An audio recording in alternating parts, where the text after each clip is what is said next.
जनपदे आणि महाजनपदे.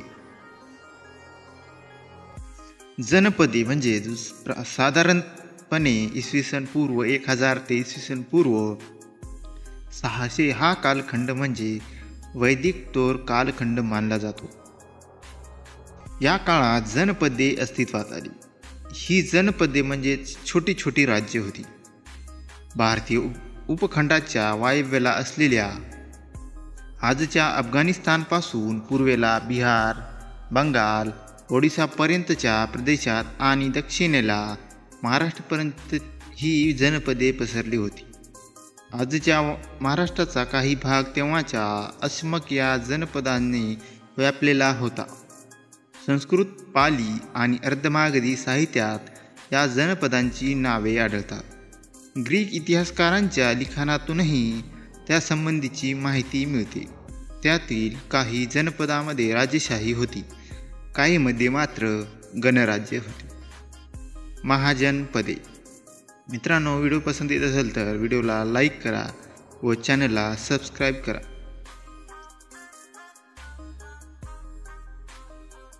जनपदामधील ज्येष्ठ व्यक्तींची गणपरिषद असे गणपरिषदेचे सदस्य एकत्रितपणे चर्चा करून राज्यकारभारासंबंधीचे निर्णय घेत असत.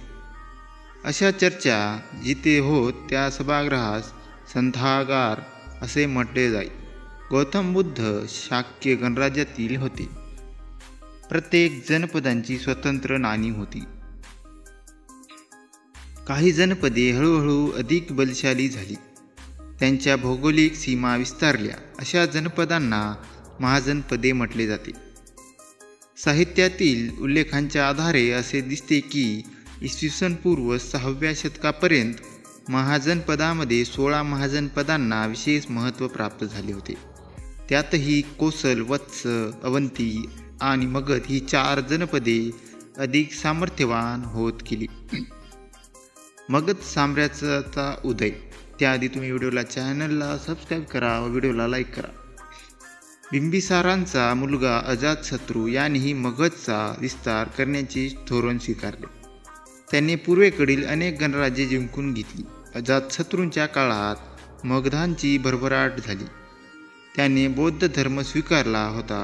गौतम बुद्धांच्या महापरिनिर्वाणानंतर अजातशत्रूच्या कारकिर्दीत राजगृह येथे बौद्ध धर्माची पहिली संगती म्हणजेच परिषद भरली.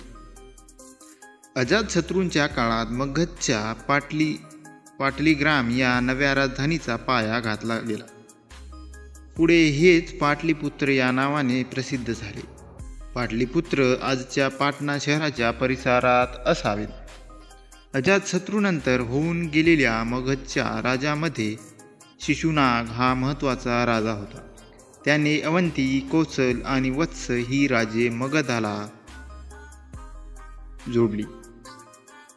उत्तर भारताचा जवळच सर्व प्रदेश मगधच्या अंमलाखाली आला. अशा रीतीने मगध साम्राज्य आकाराने वाढले. मगध राज्याचे नंदराजे इसवी सन पूर्व 364 ते इसवी सन पूर्व 324 या काळात मगध साम्राज्यावर नंद राज्याची सत्ता होती.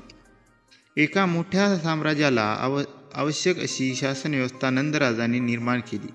पायदळ, घोडदळ, रथदळ आणि हत्तीदळ असे चतुरंग सैन्य त्यांच्या पदरी होते.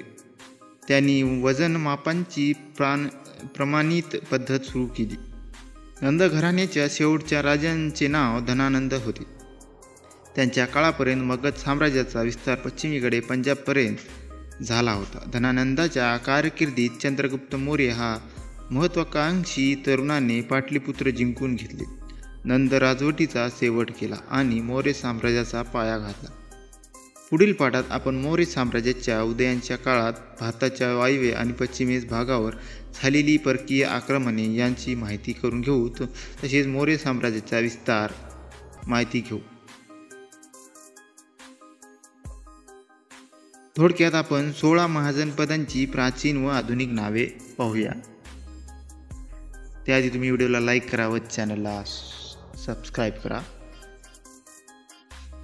काशी म्हणजे आजचे बनारस, कोसल लखनौ, मल्ल गोरखपूर, वत्स अलाहाबाद, चेदी कानपूर, कुरू दिल्ली, पांचाळ रोहिलखंड, मत्स्य जयपूर, सूरसेन मथुरा, अशमक औरंगाबाद महाराष्ट्र, अवंती उज्जैन, अंग चंपा पूर्व बिहार, मगध दक्षिण बिहार, वृज्जी उत्तर बिहार, गांधार पेशावर, कंबोज गांधार जवळ.